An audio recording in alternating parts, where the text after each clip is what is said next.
மெதுவாக அப்படியே சாய். கீழே பட்டுச்சுன்னா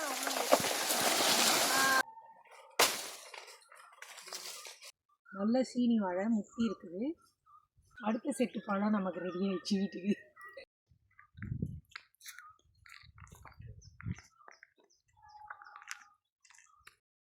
சீனி வாழைத்தாறு நம்ம அன்றைக்கி நம்ம தோட்டத்துலேருந்து வெட்டி எடுத்துகிட்டு வந்தோம்னா பழுத்துச்சு. இப்போ நல்லா நான் அடியில் இருக்கலாம் கொஞ்சம் பழுக்க வேண்டியது இருக்குது. இப்போ நான் வந்து இதை சீப்பாக வெட்டி வைக்க போகிறேன்.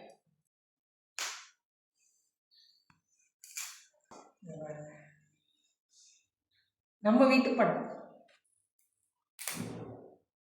மரத்துலேயே பழுத்தது. மரத்துலேயே பழுக்கல, முத்தி நாங்கள் வெட்டிட்டு வந்தோம். இப்போ பழுத்துச்சு, வெட்டிட்டோம். மருந்து புகையெல்லாம் போடாமல் நேச்சுரலாக பழுத்தது. சுத்தமான காற்று மழை எல்லாம் பட்டு நல்ல இனிப்பான ஒரு பழம்.